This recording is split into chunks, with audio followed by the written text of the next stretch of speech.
Bonjour à tous, je vous souhaite un super bel été. Ici, en ce 4 juillet, c'est la canicule, il fait au-dessus de 30 degrés et moi j'aime ça. Et j'avais envie de vous partager une prise de conscience que j'ai faite par rapport au lien. En CNV, on parle souvent de tenir le lien, maintenir le lien, avoir un lien de qualité, mais qu'est-ce que ça veut dire au juste? Est-ce que avoir un lien de qualité, ça veut dire que la personne en face de moi est contente, est heureuse, est bien, elle vient dans un état de c'est bon d'être avec moi? Est-ce que ça veut dire ça? Mais si ça veut dire ça, est-ce que je vais pas être à risque de, de faire des choix, de plier, de me soumettre ou de poser des gestes qui ne seront pas nécessairement cohérents avec mes valeurs, mais parce que je veux que l'autre soit bien avec moi? Parce que ça me donne l'impression que le lien est solide. Je vais vous donner un exemple avec ma fille, parce que souvent on vit ça avec les enfants aussi. On veut avoir une belle qualité de lien avec les enfants, c'est important. Alors on est arrêté à faire une petite course, puis là elle a vu quelque chose dans le magasin, un objet qu'elle voulait, et puis j'ai dit non.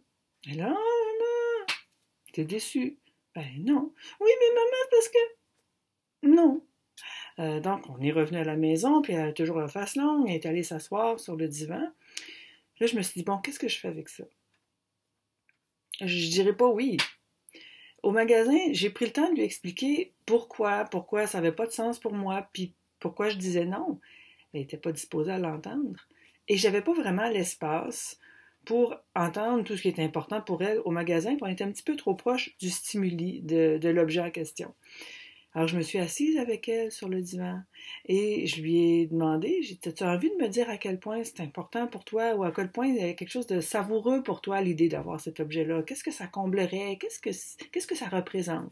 Puis elle m'a raconté qu'est-ce que c'était pour elle, que c'est tout mou, qu'elle aime ça, toucher à des textures comme ça, tout molle, que ça reprend sa forme, que ça salit pas, que ça se tient, que c'est pas comme du sable qui se défait, puis que ce serait quelque chose de vraiment présent pour elle, qu'elle n'a rien de cette apparence-là à la maison.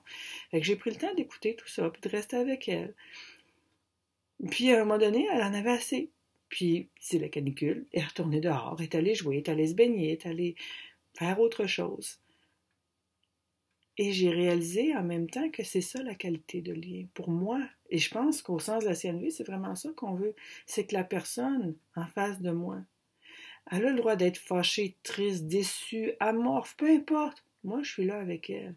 Et si je pose un geste qui la fait réagir, comment je tiens le lien? Si je dis non, si je refuse, mais comment je vais tenir le lien? Je vais simplement aller vers elle puis lui demander, mais qu'est-ce que ça te fait quand je te dis ça? Comment, comment tu réagis à ça? Qu'est-ce qui est là pour toi quand je te dis non, je, quand j'agis d'une manière qui te déplaît? C'est important pour moi de savoir, même si, après ma barre, je ne changerai pas ma réponse. Fait que j'espère que ça va vous porter cet été, que ça va vous aider à passer à travers les jours d'orage qui vont se présenter, puis profiter pleinement du soleil, puis de la chaleur, puis de la nature qui est resplendissante dans cette période de l'année. Alors, je vous souhaite un super bel été. Je vous embrasse. Au revoir.